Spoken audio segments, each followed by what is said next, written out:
Hey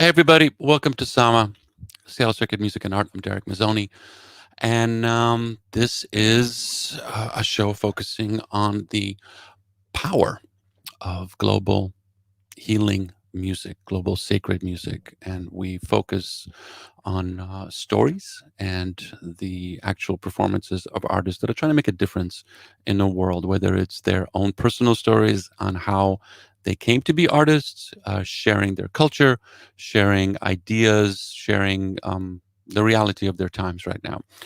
We're still in the middle of the pandemic. The vaccine is slowly being adopted. People aren't scared of it as much as others once thought. So we're hoping that inevitably we will be back to a normalcy and be able to share music and art and culture from different parts of the world here, or as artists tend to travel, if they can, on the stages and places around you. The artist I'm focusing on tonight, the artist I'm interviewing tonight, his name is Yousef Kekhia. He's a singer-songwriter originally from Aleppo, Syria. He left Aleppo around 2014 because there's a civil war and it was time to leave, obviously. Went to Istanbul. Now he's based in Berlin, in Kreuzberg, one of my favorite neighborhoods in the world.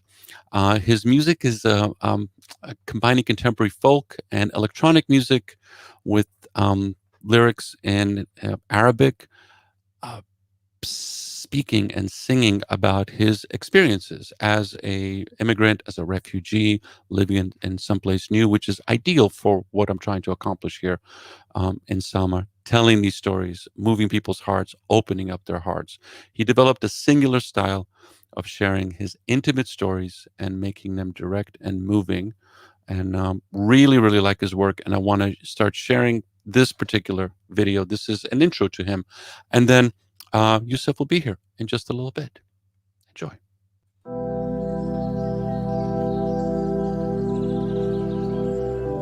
Hi, my name is Yousef Kekhia. I come from Syria, and I also lived in Istanbul for a couple of years, until I finally landed in Berlin, since 3 years now.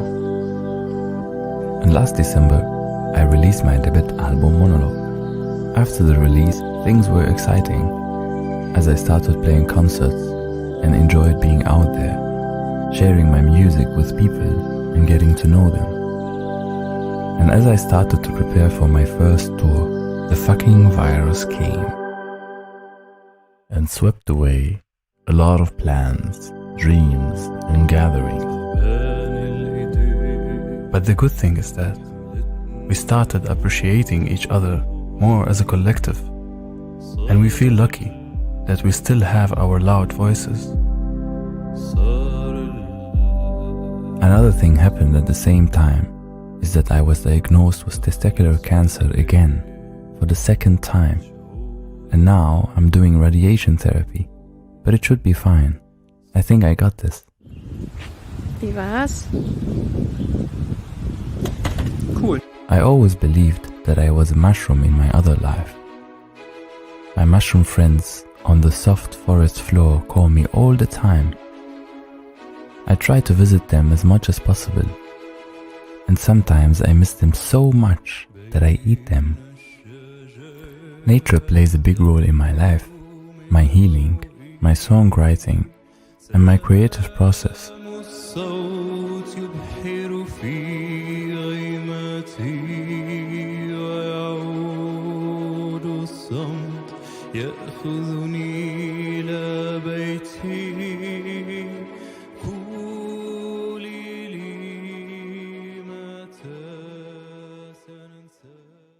And you know what? I love doing music. and I love making videos, and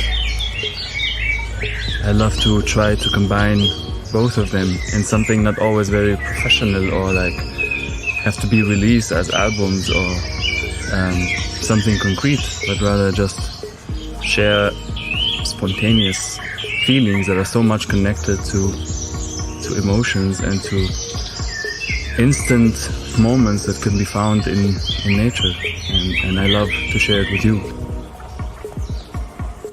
And that's why I'm here. And that's why Patreon exists.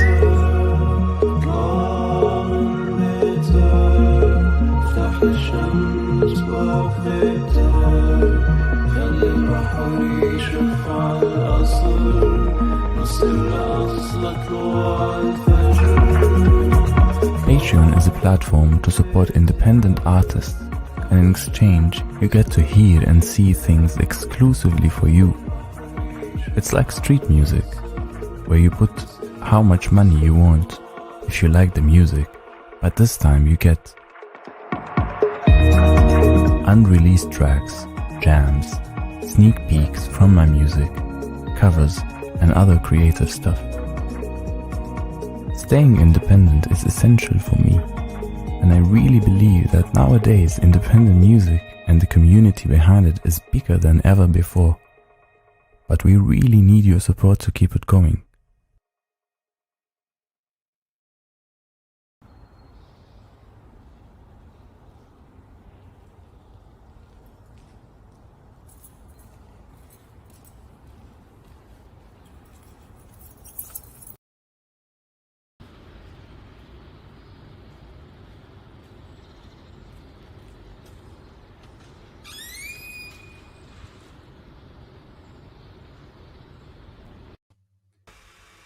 Yousef, welcome to Hey. Sama.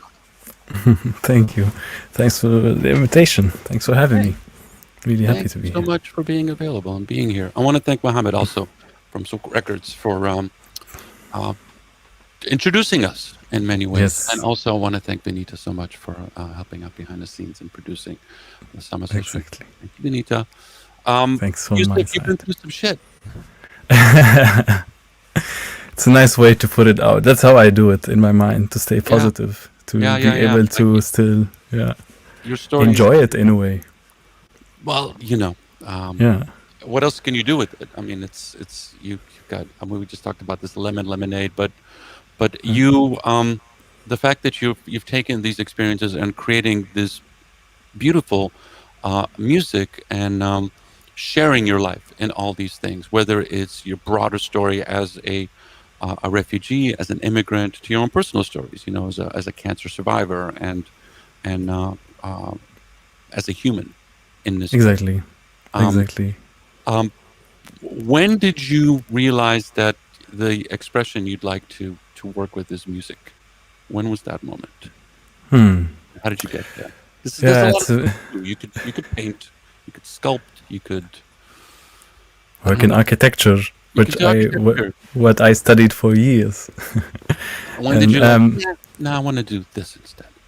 Yeah, it's a complicated question because obviously, as I said, I have a bachelor in architecture, and that's what I wanted to do, and that was also my dream, and I have also passion for it. I really like it.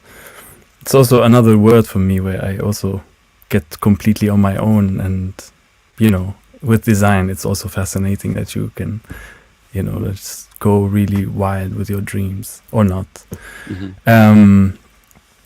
But I think the moment that changed everything is after I survived, to put it like this, my first cancer. Mm-hmm. So I really wanted to, this idea, when you are a young guy, you don't think about death or time or all these crazy idea for a young guy to be confronted with. And I was like, okay, what do I really want to do if I don't have a lot of time? And I think was automatically, I didn't have to think about it. I didn't have to think about it a lot.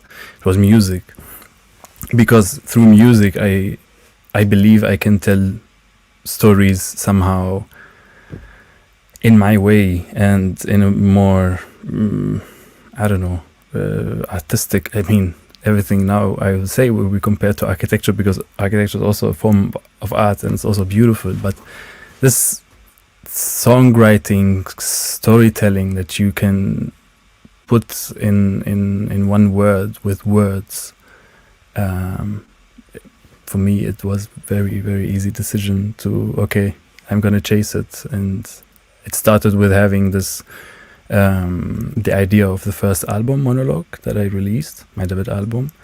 And then I couldn't stop, so I chased it harder and harder, and then it became suddenly a professional career, maybe. So It was a choice too. What are you, you know, um, people sometimes start performing. There's a heartbreak, somebody leaves you, you're empty inside. You pick up a guitar and you start strumming along. But that's your story. You have a lot of stories. There's a lot that's going on. Everything, when people are getting information about Syria, especially in the West, the idea that it's so stupid even saying this, but the idea that there are architects and designers in one of the most ancient cultures on the planet, that's not the way the propaganda is presenting this. It's war, death, refugees, threats, all that. The nuance and the complexity of people's lives, wherever they may live, is lost on most people. It's one of the reasons I wanted to start Sama is just like, we're not getting anything. We don't know Syrians as fellow human beings. We just know them as a problem or a crisis or something like that. Definitely. So thank you for doing this and presenting this. So it's Go, please. it's a very important topic to talk about. It is political. It's crazy political these days. But you are right. It's part of history that we will look back to one day, and this is what we saved in our mind. It's crazy. It's also, it's not only about Syria. It's about the whole world. How if we think as, like, it sounds cliche now, but if we think as one, then you wouldn't want to save your own story like this, because we're, in the end, it's nearly the same story. It's only labeled by a name of a country and labeled by some lines drawn. That's, I think, also for me, that's my idea more in my music. Also, how I see also the Syrian struggle, how I see my struggle, how I see other struggles. So yeah, if we look back one day and we only remember this part of the world or these part of people by their war or by their labels in some societies in countries, like these are refugees and these are it's very hard because you need words to describe things, but it got more like a label put on the back of certain societies and communities and people. And it's very important to try to remove that, to try to look at the stories as they are stories, but not as refugee stories, how it's highlighted in the media, So this is a story, let's hear it, let's connect with it, let's see what it can inspire us and what we can add to it. And that's how I would love for these stories to be saved, like human stories that happen to have a war, that happen to pass through refugee crisis and all these things, but not labeling them and just... It's a moment in time. Yeah. It's just, and you go through time, and it's just, you can't be stuck with that. There's like this term, it's called trauma rigidity, where it's like suddenly everything has to be in that one frame. And it's just like, well, that happened, and now we're someplace else. Like when you left in 2014, that's like 7 years.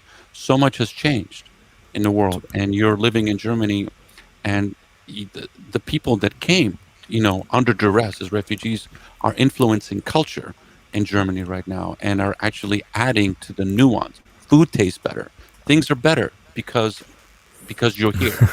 It really is. It's like you're better. The children are more beautiful because there's a mix. It's really lovely. Let's start with some music. We got a lot to talk about.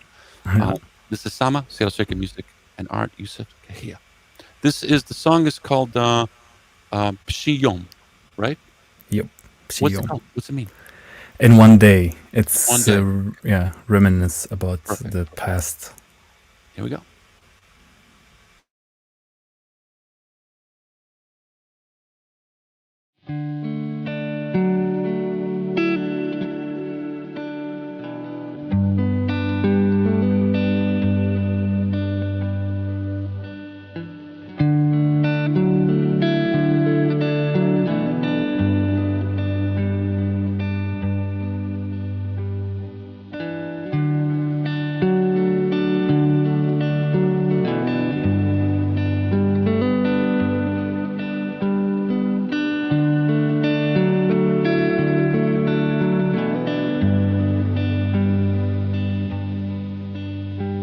شيوخ كان عنا بلد شيوخ كان شيوخ كان شيوخ كان عنا حلم شيوخ كان شيوخ كان شيوخ كنا نصرخ بصوت عالي كنا هو كل شي هو كل شي هو أحلامنا كانت حقيقة عكس كل شي هو كل شي هو كل شي هو تعانني أنا وأنت بشي بلد مسكين ومعي خبي الوقت بلكي نضل عايشين راح البلد وراح الحلم ونحن وين رايحين وين الحكي وين نحن وين صرنا عايشين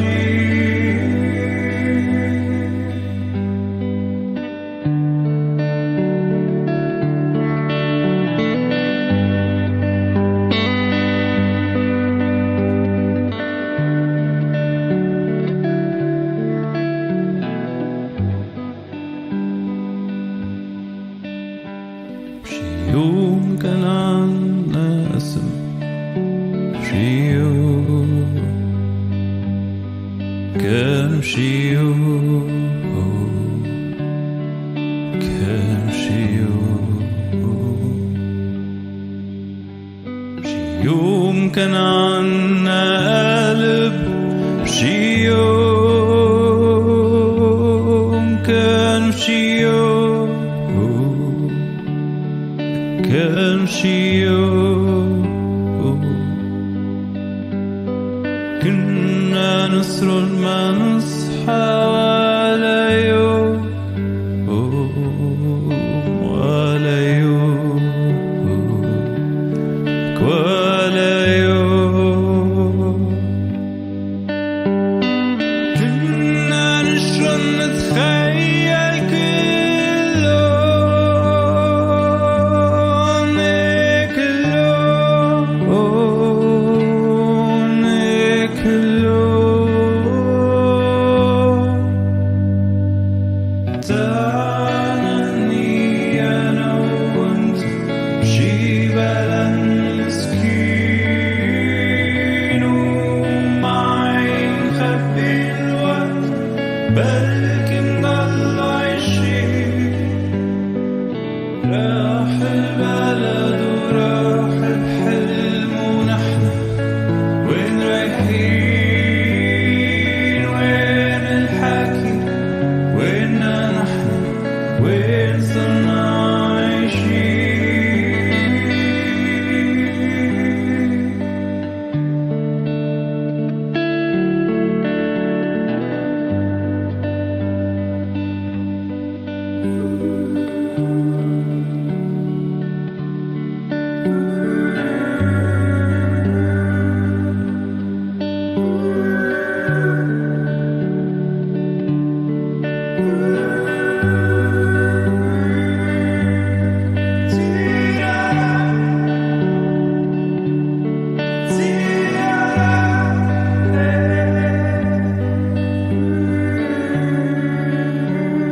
That's beautiful.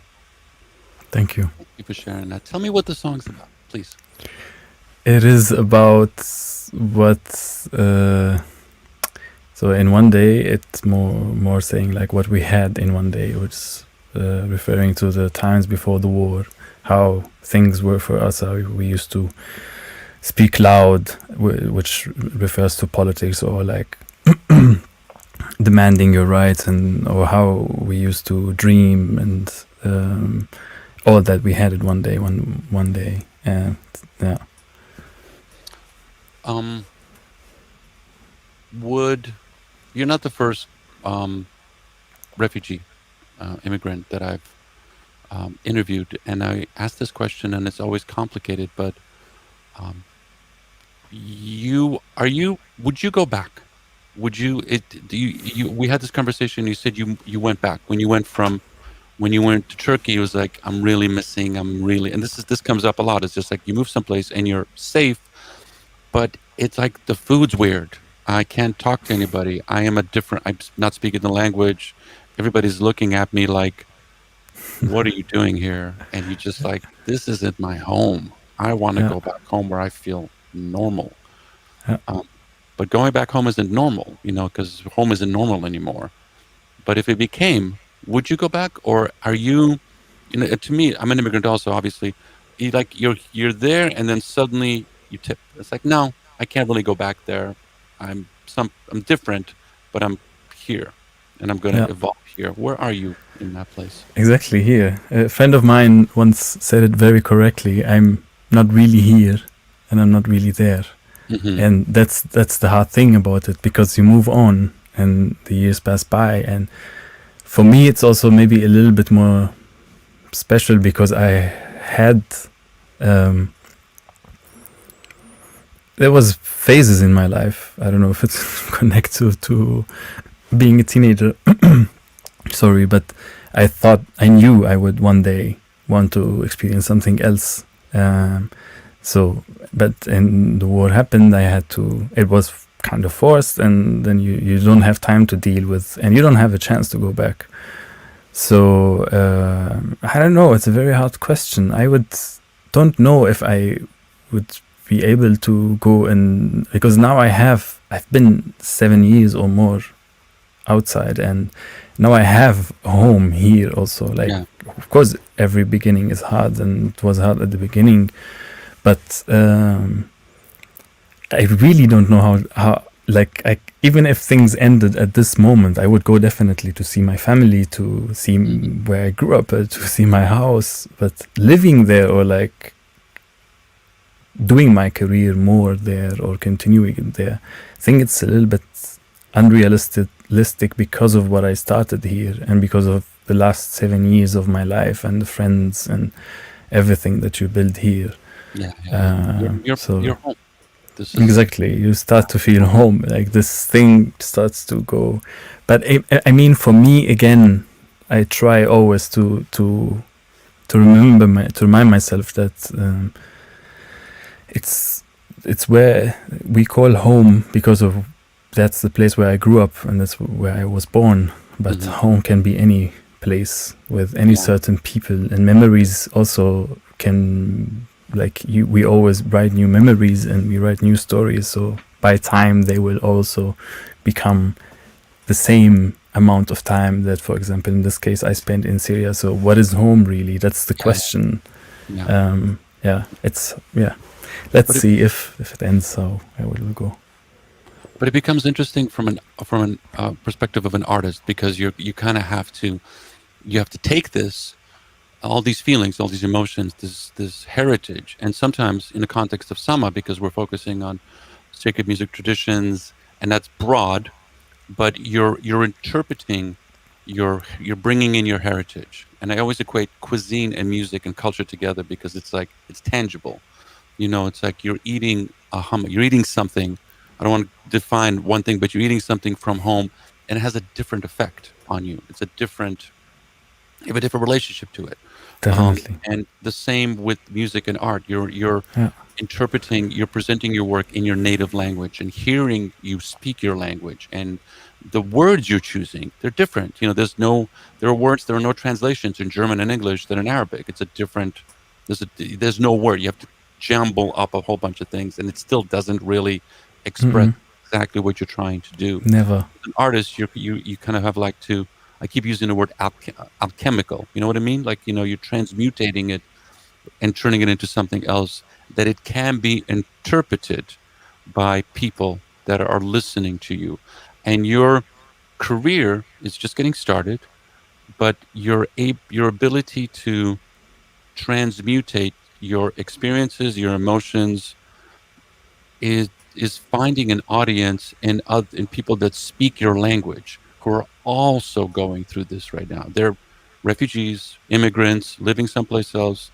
So you're in this interesting space where you're finding an audience. As in your Patreon video, you were just about to get started because suddenly you realize, like, hey, there are people here that are resonating with this. Like, as an artist, that's success. It's like somebody is listening or somebody's watching me, and they're watching and they're getting it, you know. Devin.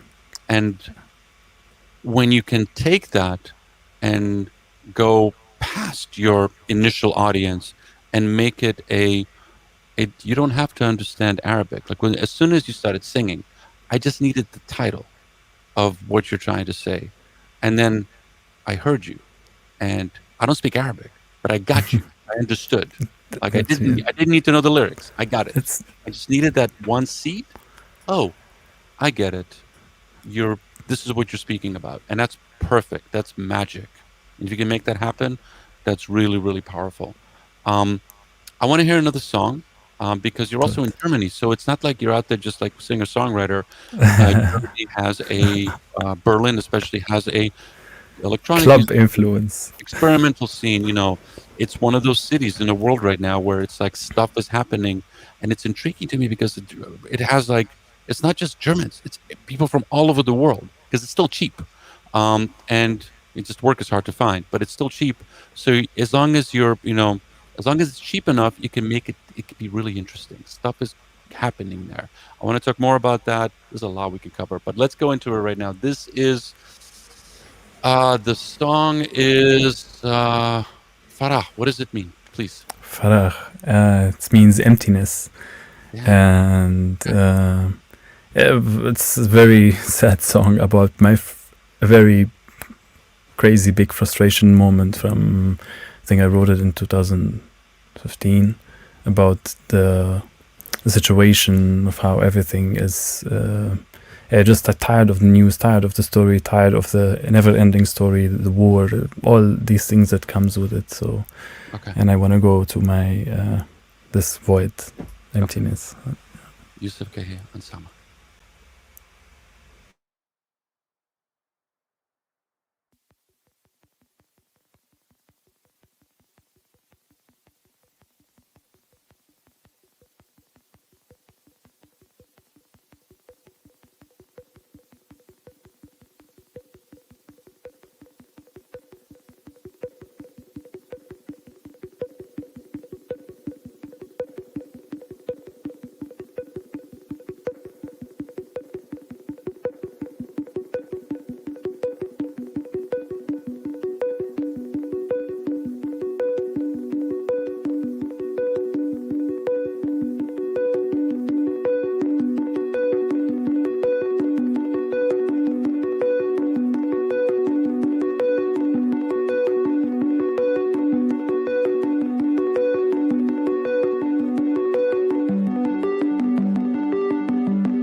والإيمان عم يصغر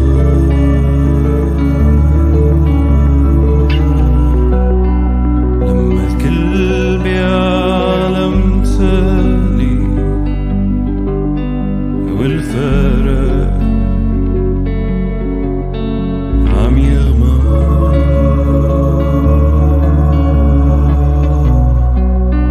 ما عم في ولا حتى ثواني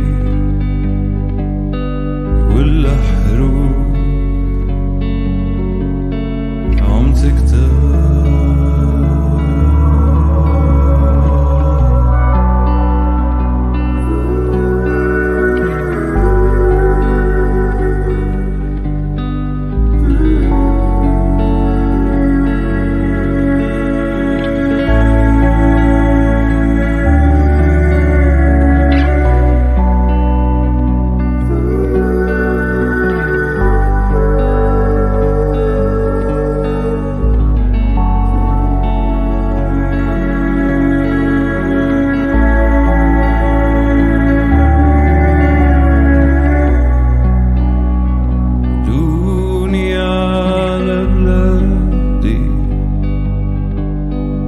تقلي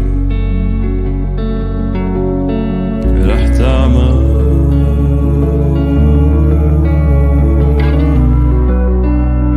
بكفيني دمع لتامي لا أفهم مين آخرك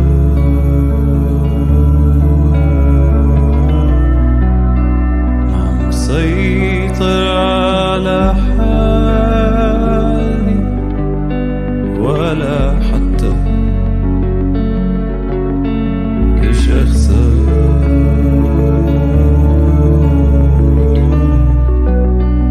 الحرية شي خيالي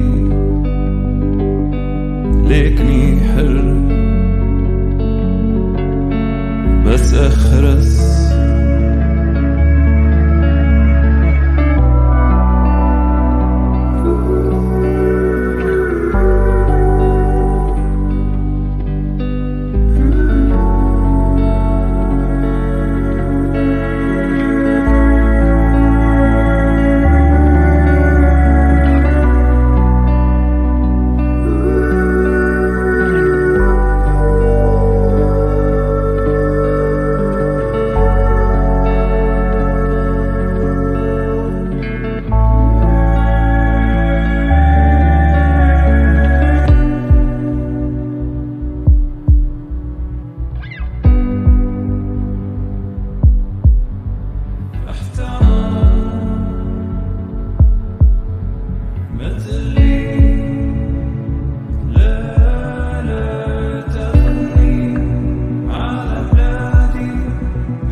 Yousef Kekhia on Sama, Seattle Circuit Music. Thank you. Thanks to you. Thanks. That was beautiful. I like the way you brought in the electronics in a nice. It was good. It worked. It worked. You know, being a music nerd, Exactly. It's not sometimes it's not easy to folk yeah, and sometimes you get electronic. drunk with power, and it's like it's like what are you Yeah. doing? Yeah. It was lovely. Thanks. I want to ask you just a couple of quick questions. This is timely in context of like, I'm in America. In Seattle, it's a different city than, America's a big place. New York is very different than Seattle, than Houston, but we have a capital called Washington, D.C. And in D.C., just a few weeks ago, there was a beginnings of what could be considered an insurrection. And it was the first time that people here started to feel like, wait a second, I thought this only happened in Syria, in Iraq, Afghanistan, other places. It was like, we have a democracy, it's a process. Suddenly things became really complicated, and people who thought that the people were thinking that there could be a civil war. That there was like this, the first time it became tangible, you know, thank God it didn't, but it became a real conversation, like in the news, in people that I was talking to. The reason I'm bringing this up is that you were living your life in Aleppo, a huge city, especially in the context of Syria, an ancient city, and then suddenly these things happen. What did that feel like? When did it feel like, wait a second, this isn't like, oh, it'll pass. It's like, I need to figure out what to do with my life here, or I could lose my life and things. We've seen documentaries and things like that, but what did that feel like for you when, I don't want to take up the whole time, but I'm just curious, is like, what was that like for you when you're like, this abstraction suddenly wasn't so abstract anymore? Surreal. It's Yeah. the best words to describe it. I think you never process it. It's I think there are there are moments where I still was in them, and your mind function to survive them or to whatever, do your job, go through them, Hmm. but you never process them. And there are still moments where like, was I really there, or was it just a dream? Because you never experience this moment. You will never experience it again, hopefully. You know what I mean? Like, Yeah. You don't want to wish it there's upon anybody. there's no chance theoretically in life that this moment happens. It's like not even happening again. So it's very surreal. You just don't get it, and years pass by. And I remember, for example, the day where airplanes start bombing the outer side of Aleppo. I was like, this cannot be real, because we were living the war, and it's a very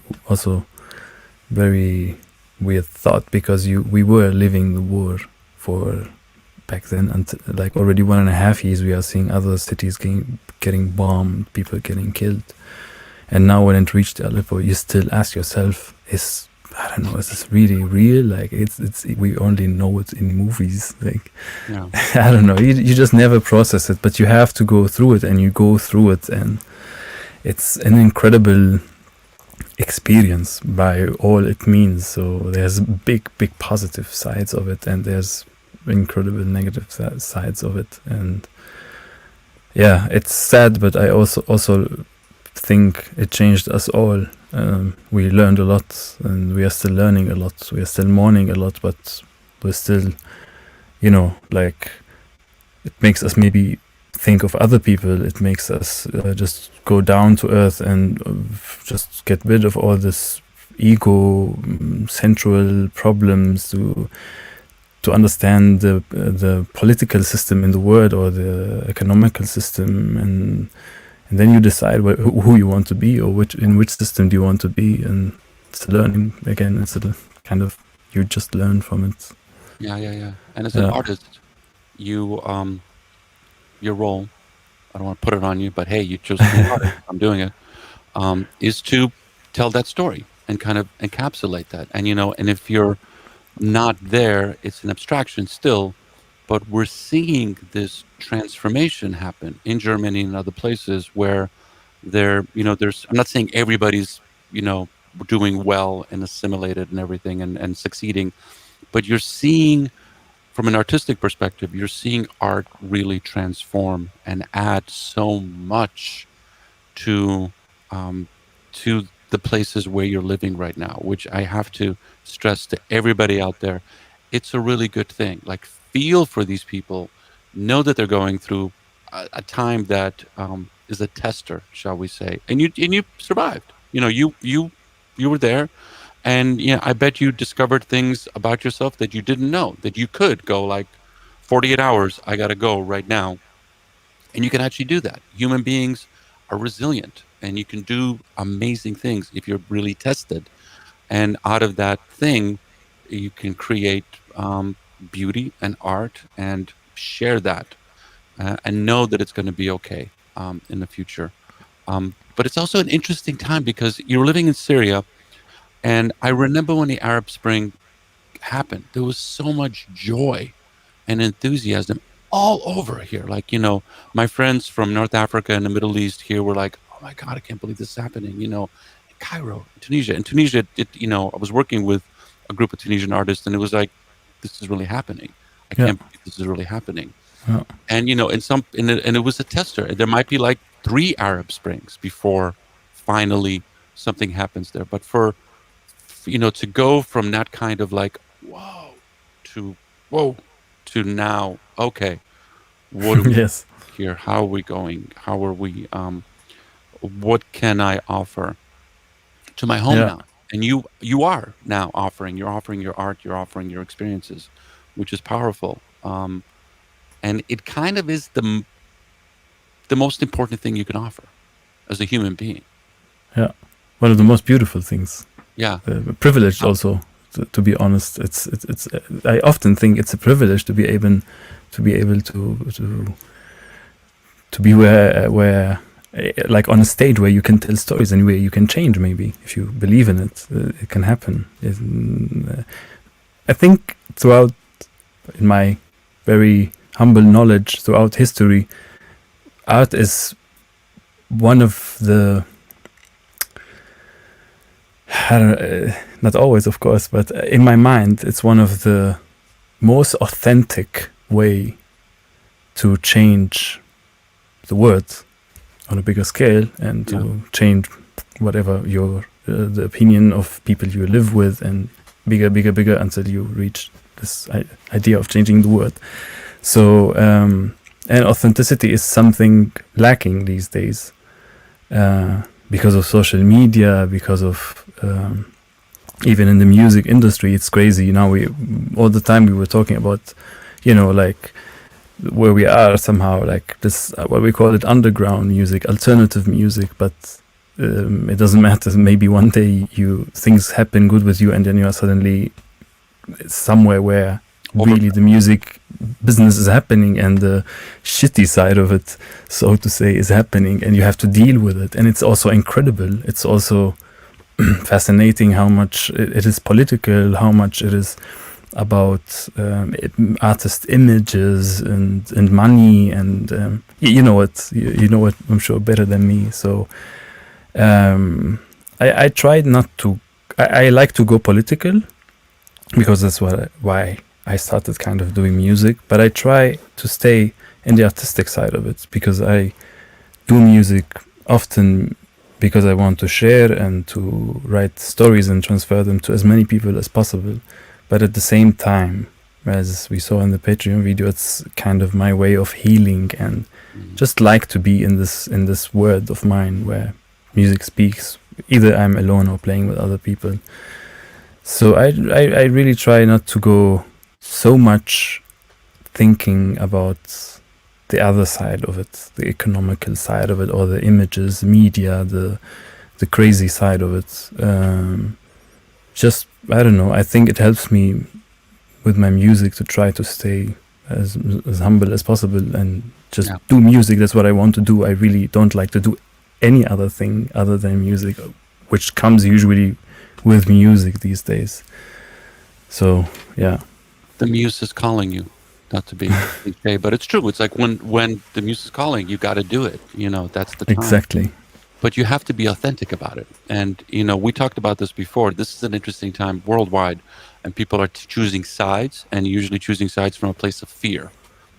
Most of the people that I know that went right, they came from it not because they love fascists. They're afraid that their lives are changing, and Also and here. things are, and if you're, and if they're afraid, it's really hard to break in. It's hard to get them to think outside of that. Art is the place that cracks fear open. If you were a political singer-songwriter, you're not going to convince people that don't want to listen to you. You'll have people that agree with you, and they're all there. But if you're actually being authentic about what you're going through and presenting your culture, that's the reason you're on Summer right now, is because you're actually channeling and presenting this in a modern way. This is your culture. This is your background. This is who you are. That cracks open fear. That's like that changes their perspective. That changes the listeners and the viewers' perspective. They're like, wait, I thought you were this, but now you're telling me that you're way more complicated. There's a lot of dimension there. And that changes the dialogue they have with themselves and with others around them. You're seeing this kind of stuff happening. We're seeing that in the States with refugees that have come in, to parts of this country, like you would say East Germany, but here, parts of the country, like, what are these people doing here? Suddenly, like, wait, they're working, they're contributing, they're doing stuff, and suddenly it's like, well, they're different. God, I sound so pathetic with my accent, but I apologize to everybody out there. That was pathetic. I apologize. But it does change their perspectives, and art does that, especially this kind of work. It really opens up people's hearts. And that's the only way you're going to do it. It's the only way you're going to fight fear. Nothing else. Lecturing, not so much. Fear on fear, you're going to beat that fear out of them? No. But it really is that. It's that the ability of artists to actually go like, okay, we're at a rave right now. Ready for it? That's the moment. One thing you said, sorry, that it What's really came to my mind immediately when you said convincing, and I think that's also one of the big reasons why art is so easy, like it can change things, because usually in politics it's very hard to convince people, because you have a discussion and you are in a position, any kind of arguments, even arguments with friend, girlfriend, whatever, you are in a situation without thinking that you are in a position to convince someone or get convinced. And I think in art we don't go through this. It's not about me, it's not about you, it's maybe a little bit about the topic, but I'm not here to convince you, or you are not here to convince me. Let's just break it out. And that's where magic happens. And that actually shows our problem in these days societies, that we don't listen. We don't listen to each other. I do this often, of course. We want to convince, we want to talk, or we just don't listen. And art and music, in my case, gives you this moment. Hey, you should listen. And if you listen, then you might be convinced or not, but you listened. You know the truth somehow. You're listening with more than your ears. You're listening with more than just your cognitive sense. You're actually feeling this on all levels, and that is where, to your point, magic happens. That's when alchemy happens. That's when you're like, okay, I can no longer feel this way. Let's, we could go on, but let's actually share another song. Yeah, let's do it. This is Bedi Abhor. Tell me what that song's about. Bedi Abhor Baid. It means I want to sail away. It's from the new album, so it's not released yet. Oh, cool! Premiere. Sneak peek live. Of course, I would imagine it also to change a bit. So I'm still in the production phase. Hi, thanks for the trust, and thanks for yeah, I like this. I like it a lot. It was fun to play it. It's a song about I want to sail away again. The same kind of pattern. Wanna go with this wooden boat. Thinking of something else than politics and war, maybe romantic thing. Yeah, I don't remember all the lyrics in this moment, but it's somewhere like this. Yeah. Yousef Kekhia on Sama.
I love that. Thank That you. was beautiful.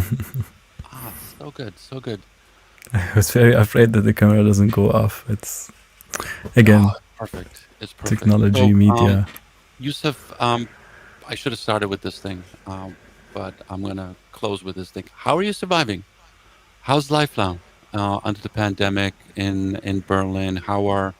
What's your mindset like? You know, you're creating work and you're in the studio all the time, as you said. It's like all you want to do is be in the studio, but you know, you got to leave the studio, got to eat, walk around a little bit. What's life now for you like in your life?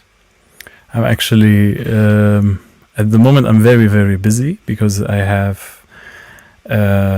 because of pandemic I have another job at the moment. I had actually two, but now I post one so I can just focus on my on the album, on my second album. Hmm. So all the time it's between the studio and work, which is okay. Like it's pretty much a privilege to be very busy in this in these times. Like my flatmates, they never leave home, and I feel all the time very sad for them because there's nothing you can do, and I am going out 12 hours outside of my home, so either in the studio or in my job. So it's okay. I cannot complain, to be honest. I'm excited about the journey. I'm excited about the new album, and I'm doing what I love, even if that I have to compromise in some places, which is fine. We all do that. So I cannot really complain. No, I mean your life story doesn't really like this isn't the thing that's gonna take you over the edge. You've been through quite a bit, and it's Definitely. like okay, so Pandemic. here's another journey, and we're gonna be on it, and it's beautiful Yeah. to I love the music, I love your story. Thanks. Thank you for sharing it. I look forward to the new record on every platform that I'm lucky enough to be able to present ideas and concepts. And thanks everybody out there for listening. I want to thank STG. I want to thank NLive, and I want to thank um, so many phenomenal. I want to thank the Goethe Institute. I'm not sure if we're able to actually make that work and get out there. And I want to thank Souk Records and everybody that helps us on this journey. Which so you know, it's a village, Definitely. and it's in It's and you know, as we tell these stories, we can actually hopefully, you know, the next time we have a crisis, as we look at it as an opportunity to bring people together from different cultures and make things so much better in the long term, even though the beginning parts can be complicated yeah. and struggle. A big picture, it's all good. We're as human beings, we're all resilient, and we can find a way. And you're a great example of that. Thank Thanks a lot. you. Yeah. Thanks. Thanks Um, for having me. It was really fun to get to know you and to prepare this. I enjoyed it a lot. Thanks for doing also this project, highlighting these stories. It's incredibly important to talk about it. As I told you when we met, like social wise, political wise, we get somehow driven by the time, and we, as these stories get old and boring, maybe, and we forget to talk about them again. So I don't think many this started thanks. getting a bit boring. And like you know, the muse said like you're gonna sit in a small studio and work right now. This feels like that too. It feels like I think if I'm I'm gonna not go. doing this now, then when? And what better time Yeah, than now? So thank you for yeah, sharing your story, and thanks for talking. Thanks for everybody out there watching and listening. yeah. And, we do this every week with amazing artists from all over the world who are creating work that transcends, whether it's ancient pieces that go back thousands of years, or whether it's brand new experiences that tie in you. We didn't even talk about this at all. You to the mushrooms in the world, because now we just discovered that mushrooms actually are communicators I for love all the mushrooms. forests in the world, and they're some of the largest entities on the planet and ancient entities on All, the planet. all this. That Yeah. analogy, as soon as I saw that, I was like, "We're like onto something here. This is like future stuff." It's incredible. They are incredible species. They are Also. incredible. They are Yeah. incredible. Yeah. Okay, thank you so much. I want to thank Benita. I want to thank John and everybody else involved in Sama. Back next week with more phenomenal stories. Everybody be well. And I need to stress this. We're still in it. Please wear a mask. Please take care of yourselves. Keep your spirits up. And listen to music. Listen to stories. It really is it's the best medicine that you can have. Okay, peace. Be well. Bye bye.